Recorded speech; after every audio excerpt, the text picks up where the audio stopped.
If you wanna get down on these hairy balls, why don't you jump right in? It's a crotch party right up in here. Why don't you lick on this big John? Stop it, Dale! Stop it! Scrub.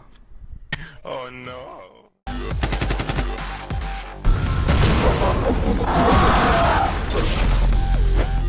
What is up, Grilla Nation, and welcome your butts back to a brand new edition and a brand new episode of The Division 2. Now, before we hop into today's video, if you would be so kind to please smack that like button, ground and pound that subscription button, and reach up there, trigger the bell, and turn on post notifications, so that way you know each and every time a live stream goes live and a video is uploaded. Now, I was running this on stream this past Wednesday, spoke of it this last Wednesday, and, you know, just hadn't really felt well enough to actually do this video and actually upload it. And somebody sent me a link to another video, and supposedly this person put out this video and tries to make it sound all great. But as always, Mr. Identity, you did not do your homework, and you put out mediocre, let's just say, crap. Call it a call out or whatever you want to, but nah, bruh. You actually got to do your homework and actually put more time and effort into a build and testing it or whatnot, besides just putting out the garbage that you are just for the sake of views. But anyways, enough of my rambling. Yes, shots are fired, yada yada yada, whatever. Anyways, let's hop into the build. Now, as you can see, it's essentially the 4-piece Heartbreaker, and of course the exotic blue screen, and then your secondary is just Fielder's Choice. But since you stack up armor so well with the ACS-12, then typically you would have that as your secondary. Now, if you don't know what Heartbreaker is, you know, for the 2-piece, you get assault rifle and LMG damage by way of 15%, weapon handling by way of 15% for 3 pieces, and of course the Heartbreaker. Headshots apply pulse for 5 seconds, weapon hits on pulse enemies as a stack of 1% bonus armor, and 1% damage to pulsed enemies up to a max of 50 stacks. And as you can see, still working on the armor part, but of course I went with crit chance and crit damage. And of course for wearing the chest piece, it has max BPM, increases max stacks for Heartstopper from 50 to 100. Now I'm not going to go over each individual piece, but it's crit chance, crit damage on everything, as well as the contractor's gloves. Because by all means, if you're going to be using LMG, the best in slot for gloves when running a DPS build is, of course, the Petrov Contractor's gloves.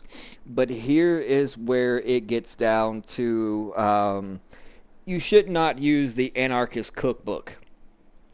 Because as you can see, you get the 18% for 20 seconds, just for Wicked.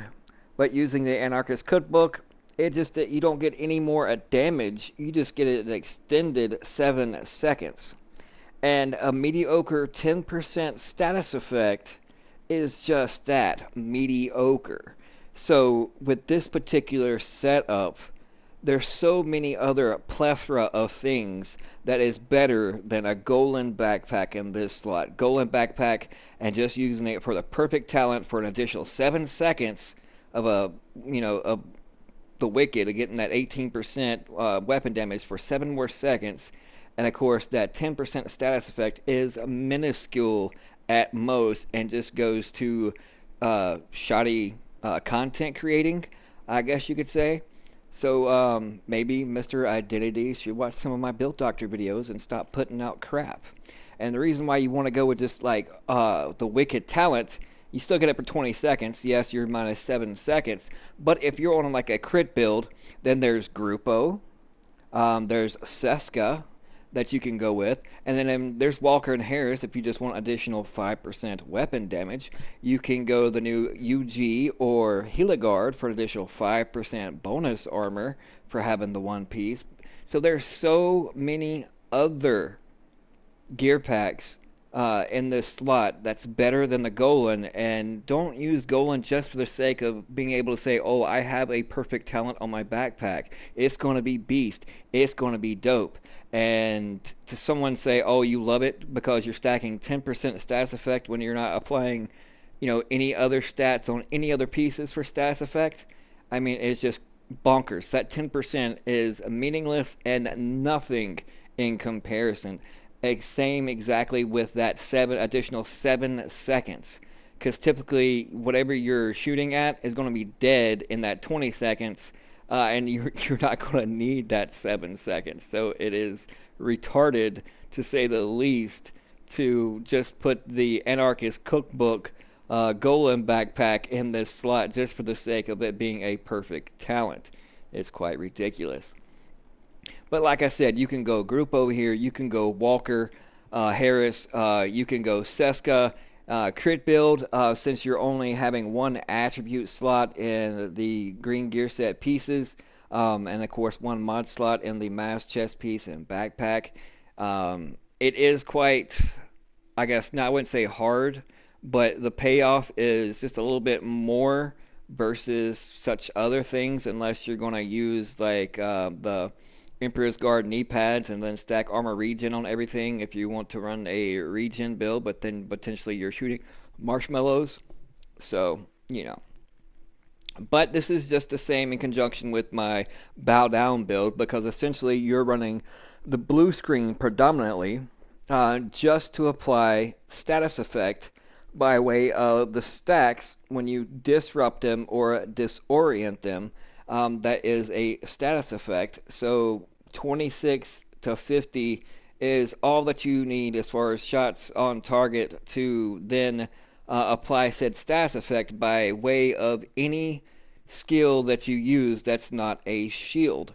Now, I've used multiple ones, and by far the fastest one as far as proccing that bow down talent on the blue screen is the pulse, because it's instantaneously when you click the button to pulse, they auto bow down before you. But it's such things like the chem or any other skills, as you'll notice, there is a slight delay, whether you have to aim or even if you just blind fire, say, a sticky bomb disruptor, then there is still going to be a delay. So if you want to apply that effect quite more frequently and also without the delay, then the pulse is the way to go, and that still synergizes well with the Heartbreaker's gear set. And let's say you're just in the dark zone and you go up against somebody that is running the anti-pulse, when it comes to the defensive aspect of the Heartbreaker gear set, its counterpart.